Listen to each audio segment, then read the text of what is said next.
Just stay here, Mom. Don't wander off. Eric said it carefully, the way people talk to children, not to a 68-year-old woman who still pays her own bills and drives herself across town. I stood in Chicago O'Hare wearing the bright yellow Clifford Family Vacation 2026 t-shirt Jenna had picked out. It'll be cute, she'd said. Now it clung to my back loud and wrong like a costume I didn't belong in. We were supposed to be flying together Springfield to San Diego. One big family trip. I'd packed days early. Made lists. Checked the weather twice. I kept telling myself this time was different. This time they actually wanted me there. At least let me hold the boarding passes, I said, trying to sound useful, not needy. We've got it, Mom, Eric replied, already scanning overhead signs, focused and efficient, like I was another bag to manage, not the woman who once cut the crusts off his sandwiches. Jenna gave me that tight smile she uses when she wants to be polite without being warm. It's just easier if we handle everything, she said. Why don't you relax right there? She pointed to a small cluster of chairs near a coffee stand. One of the kids muttered, "Yeah, Grandma, just chill," without looking up from his phone. That word landed cold in my chest. I sat down with my purse in my lap and my carry-on at my feet, watching them walk away together. Coordinated, confident, complete. No one looked back. I told myself they'd be back in a few minutes. I didn't know that was the last time I'd see them that day. First, I told myself it was fine. They were just checking bags. 10 minutes, maybe 20. I smoothed the yellow t-shirt over my jeans and smiled at a toddler across from me, just to feel human. Families gathered and moved on around me, laughing, arguing softly, heading toward gates together. 30 minutes passed. Then an hour. I checked my phone and sent a text. Everything okay? No response. I called. It rang then slipped into voicemail. Eric's recorded voice sounded kinder than he'd been all morning. Each unanswered call felt like a small door closing. Not by accident but on purpose. My cheeks burned. I remembered him saying, "Don't wander off." Resentment crept in, thick and bitter. I taught him how to cross the street. I sat up with him through fevers. Now he was worried I'd get lost in an airport. 2 hours in, my back ached. I walked to the departures board and searched for our flight. San Diego departed. My heart slammed against my ribs. That couldn't be right. I went to the counter, forcing my voice steady. My son and his family were supposed to be on that flight. We're traveling together. The agent typed, frowned, then looked up. Yes, ma'am. The Cliffords checked in and boarded. They were on the earlier departure. It left about 40 minutes ago. All of them? I asked. Yes, ma'am. All of them. The airport went silent. Then the noise rushed back all at once. That's when it hit me, they didn't forget me. They chose to leave me. I stood there for a moment, staring at the counter like it might correct itself. They didn't forget me. They didn't lose track of time. They boarded that plane knowing exactly where I was sitting. Every rushed word from earlier suddenly made sense. Every sigh. Every "we've got it, Mom." I walked to the restroom on legs that didn't feel like mine. In the mirror, the bright yellow shirt glared back at me. Clifford Family Vacation stretched across my chest like a cruel joke. I looked like a fan of a team that had already traded me away. Inside a stall, I let the tears fall quietly. Not dramatic sobs, just the slow release of years of small humiliations. Rearranged appointments. Frozen casseroles kept just in case. Waiting that never led anywhere. I pulled the shirt over my head, folded it once and dropped it into the trash. Underneath, I wore a plain blue top. I liked that it didn't explain me. Back at the departures board, I scanned destinations with a strange new calm. San Diego was gone. So were they. I didn't want to go home and wait for an explanation that would never really be an apology. Seattle 2 hours from now. One-way seats available. My hand barely shook as I pulled out the bank card from the account Eric didn't know about. The one Paul and I had opened years ago, for emergencies. Being left behind on purpose felt like one. At the counter, the agent smiled. Traveling alone today? Yes, I said, and felt the word settle solidly inside me. Just me. They thought leaving me behind would keep me small. They didn't know I was about to leave everything they controlled. The plane landed in Seattle under a gray sky that felt heavy but honest. The cabin lights dimmed as passengers leaned into each other, families whispering plans and complaints. I sat alone in my row, staring at the seat back in front of me, replaying Eric's words over and over. Just stay here, Mom. We'll be right back. Each time I heard it, the lie sharpened. At a cheap motel near the airport, the clerk slid a key card across the counter without looking up. One night? He asked. Yes, I said, even though I didn't know if it was true. In the room, I sat on the edge of the bed and imagined Eric and Jenna already smiling for photos in San Diego. I knew what they'd tell anyone who asked where I was. She got confused. She decided not to come at the last minute. Stories that made them look patient and made me look fragile. I woke before dawn, my body still trained to be useful. I reached for my phone, then turned it face down without switching it on. I wasn't ready for concern that came wrapped in blame. Outside, Seattle was cool and quiet. I walked past gas stations and small shops, replaying every excuse I'd ever made for them. They're busy. They're stressed. They didn't mean it. But sitting alone in that airport had stripped those excuses bare. In a small cafe, I ordered breakfast, toast, eggs, coffee. No one hurried me. No one told me where to sit. On a bulletin board near the door, a flyer caught my eye. Room for rent. Quiet lady preferred. No drama. The words no drama made me laugh softly, as if my existence had always been the problem. I called the number. Ruth Delgado opened the door and looked me over, sharp-eyed and unsmiling. Inside, she showed me a simple upstairs room with a twin bed and a window facing the street. Weekly rent. Shared kitchen. Quiet nights. Pay on time, she said. We're good. I handed her the cash.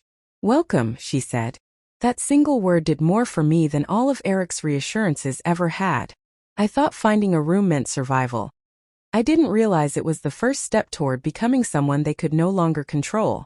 Living in Ruth's house felt strange at first, like borrowing someone else's life. The mornings were quiet. No television blaring. No one asking where I'd put something 5 minutes ago. I made my coffee the way I liked it, strong and slow, and drank it by the window while buses hissed past on the street below.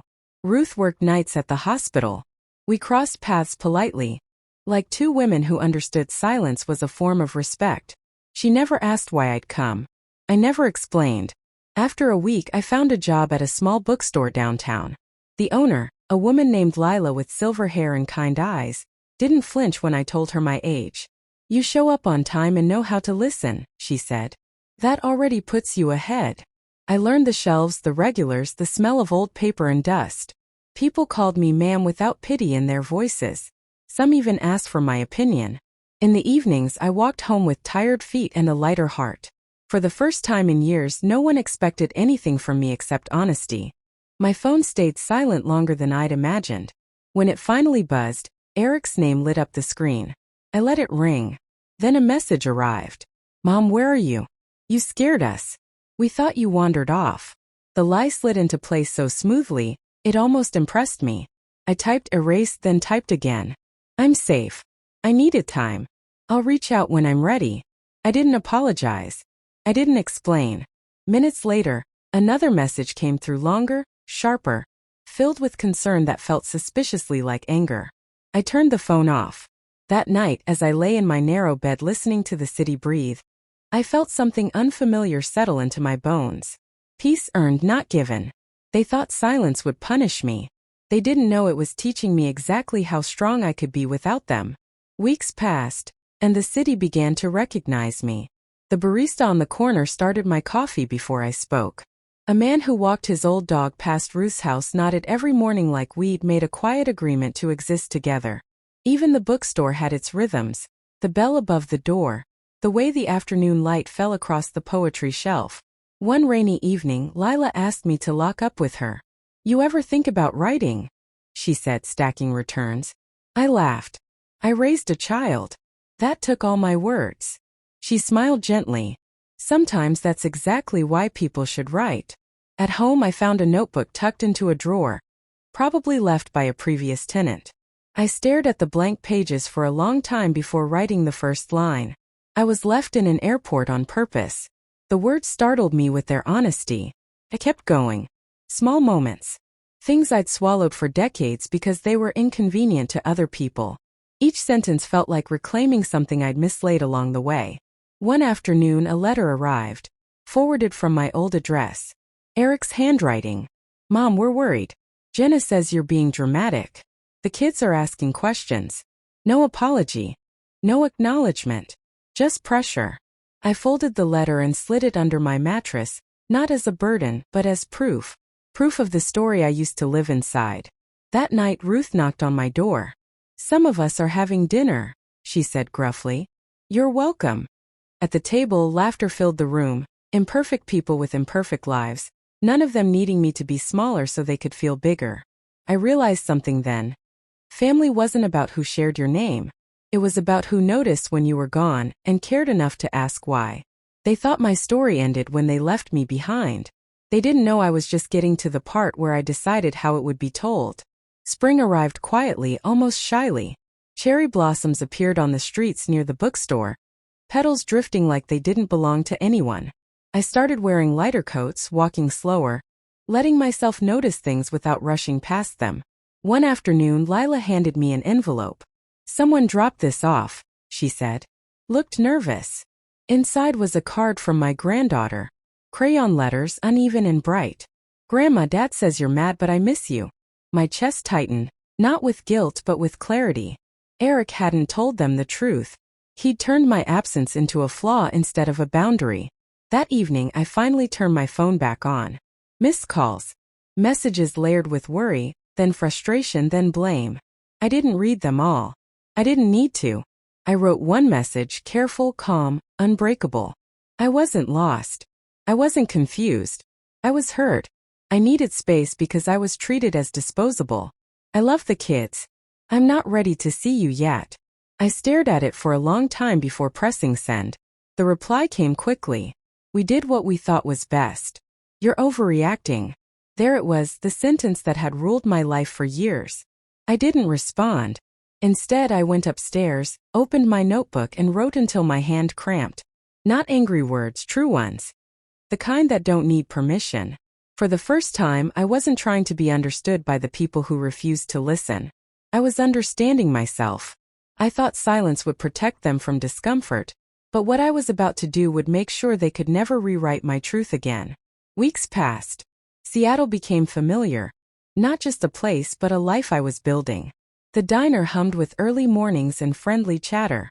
Ruth's house smelled of baked bread and coffee. A small sanctuary where my presence was welcome, not measured. Nolan visited again just for a weekend. We explored the waterfront, shared quiet laughs, and for the first time in decades, I felt like a person outside the roles my family had assigned me. He didn't try to pull me back, didn't ask me to forgive or return. He simply showed up, asking nothing but connection on my terms. One evening, I brought my sweet potato cake to the church basement again. The praise was warm, unforced, and sincere. People smiled, thanked me, even asked for the recipe. No one dismissed my effort, no one treated me like background noise. For the first time, the small acts of care I'd poured into years of family gatherings felt seen and mattered. I still carried resentment, but now it was sharp and clear. Not a burden but a boundary. It reminded me where I had been ignored, undervalued, and treated as an afterthought. I kept it close, a quiet line I would never let anyone cross again. On a quiet Seattle evening, sitting on Ruth's porch with Murphy the cat stretched across my lap, I wrote a single line in my notebook. I was never lost. I was just waiting for myself to show up. That note wasn't for Eric, Jenna, or even Nolan. It was for me. I had been left behind at an airport, dismissed and underestimated for years. But now I was on my own side. I had chosen my life, my work, my community, and my boundaries. I could love my family without letting them dictate my worth. The kind that don't need permission. For the first time, I wasn't trying to be understood by the people who refused to listen. I was understanding myself. I thought silence would protect them from discomfort, but what I was about to do would make sure they could never rewrite my truth again. Weeks passed. Seattle became familiar. Not just a place but a life I was building. The diner hummed with early mornings and friendly chatter. Ruth's house smelled of baked bread and coffee. A small sanctuary where my presence was welcome, not measured. Nolan visited again just for a weekend. We explored the waterfront, shared quiet laughs, and for the first time in decades, I felt like a person outside the roles my family had assigned me. He didn't try to pull me back, didn't ask me to forgive or return. He He simply showed up, asking nothing but connection on my terms. One evening, I brought my sweet potato cake to the church basement again. The praise was warm, unforced, and sincere. People smiled, thanked me, even asked for the recipe. No one dismissed my effort, no one treated me like background noise. For the first time, the small acts of care I'd poured into years of family gatherings felt seen and mattered. I still carried resentment, but now it was sharp and clear. Not a burden but a boundary. It reminded me where I had been ignored, undervalued, and treated as an afterthought. I kept it close, a quiet line I would never let anyone cross again. On a quiet Seattle evening, sitting on Ruth's porch with Murphy the cat stretched across my lap, I wrote a single line in my notebook. I was never lost. I was just waiting for myself to show up. That note wasn't for Eric, Jenna, or even Nolan. It was for me. I had been left behind at an airport, dismissed and underestimated for years. But now I was on my own side. I had chosen my life, my work, my community, and my boundaries. I could love my family without letting them dictate my worth. And if you've ever been left behind, waiting for someone to notice you, know this. You don't have to beg to be wanted. You are allowed to walk away from the gate that doesn't see you, to step into a life that honors your presence. I leaned back, breathing the cool Seattle air, letting the city hum around me. For the first time in years, I felt fully, utterly, and irrevocably free.